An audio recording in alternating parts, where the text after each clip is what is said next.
Hi, everyone. Welcome to the 700 Club. A new terrorist threat to Israel. That's what experts say would happen if a Palestinian state is established. Well, a growing number of countries are already recognizing a Palestinian state. It's expected to be the key issue at the United Nations General Assembly this week. CBN's Julie Stahl has the story. The UK led the way on Sunday, recognizing a Palestinian state, followed by Canada, Australia, and Portugal. In the face of the growing horror in the Middle East, we are acting to keep alive the possibility of peace and a two-state solution. That means a safe and secure Israel alongside a viable Palestinian state. Unilateral recognition of a Palestinian state and the situation in Gaza are expected to dominate this week's UN General Assembly. Israeli Prime Minister Benjamin Netanyahu says there will not be a Palestinian state in the West Bank.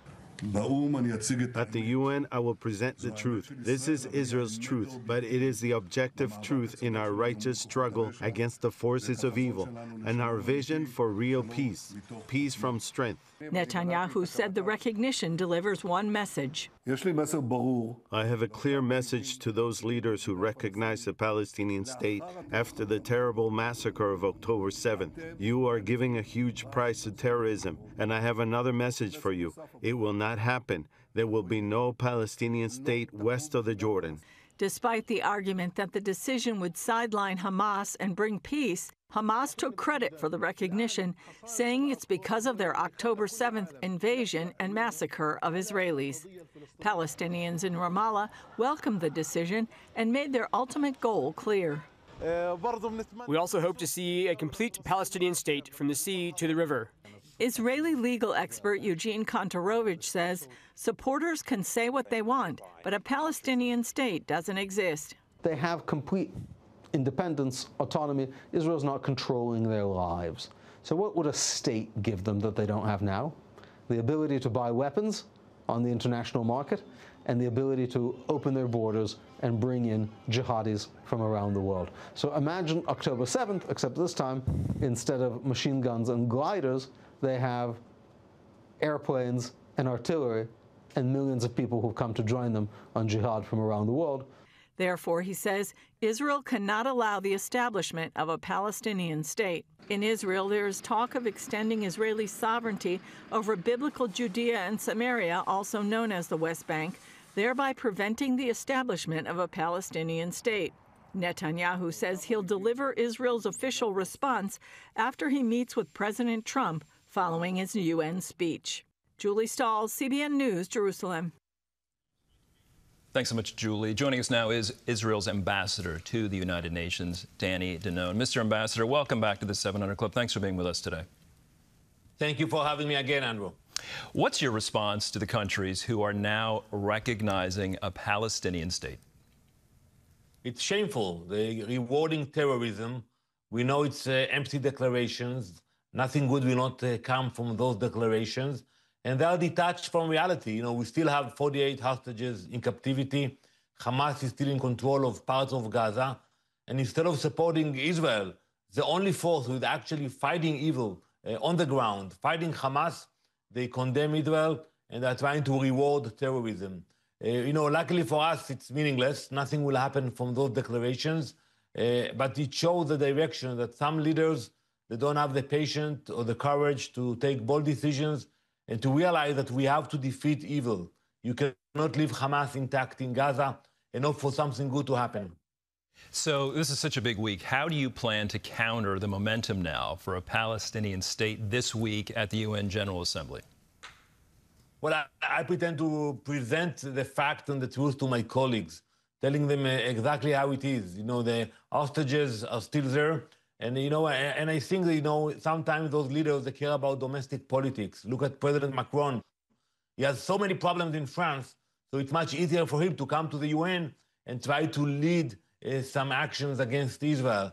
But it's not going to support the Palestinians. It's not going to support the Israelis. The only way, and we proved it in the past, to move forward is through direct negotiations, not through the hordes of the United Nations. What are the chances a Palestinian state could become a full member of the UN? Well, it's not happening. For that to happen, you need the support of the Security Council. And I think also let's analyze it for a minute. When you say a Palestinian state, what exactly do you mean? Hamas in Gaza, the Palestinian Authority in Judea and Samaria, which is a very weak, corrupt regime. So, it's an idea. But on the ground, what we see today, we see radical forces taking over. It's becoming chaotic.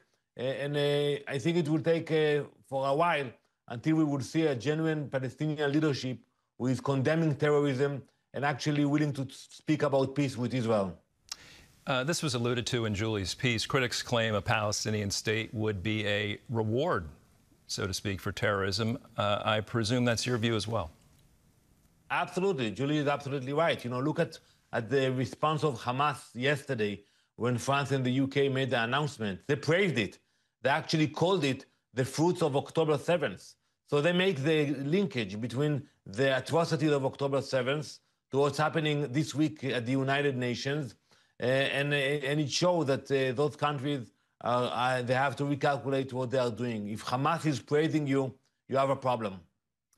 If a Palestinian state is created, what are the chances, do you think, the next terrorist attack would be even worse than what we saw October 7th?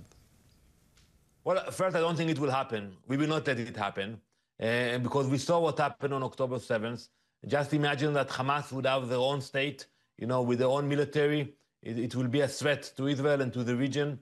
And I think for now, we have to be focused on bringing the hostages, dismantling Hamas capabilities, and then we can speak about reconstruction of Gaza, speaking about the future. But now we are still in a war, and we have to finish the job. We have to eliminate Hamas completely. We understand Israel's considering annexing parts of the West Bank, Judea and Samaria, to prevent the creation of a Palestinian state. Is that likely? And how would other Middle East countries react to that? Well, first, if I may, I don't think we can annex something that belongs to us. This land was promised to us in the Bible. But, I think the decision of applying sovereignty will be discussed in the government. There are other ideas, how to counter those one-sided attacks against Israel. And Prime Minister Netanyahu said it clearly.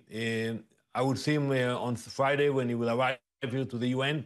But after he will meet with President Trump next Monday, he will come back to Israel, and the government will sit to discuss which measures we have to take.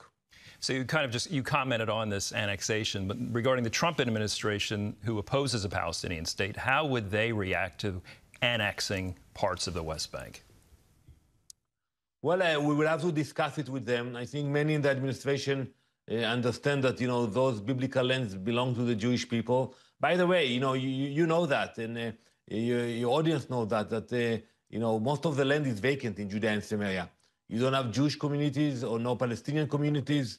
So I think the future should allow Jews to live wherever they want in the land of Israel.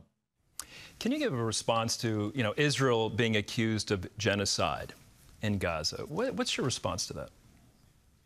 Well, that's a blood libel. When I hear it at the UN, when you look at what we did in the last 2 years, the fact that it took us 2 years because we have to take care of the population. So, if somebody is committing a genocide, it doesn't take 2 years. We lost so many soldiers because we act with responsibility. We try to minimize civilian casualties.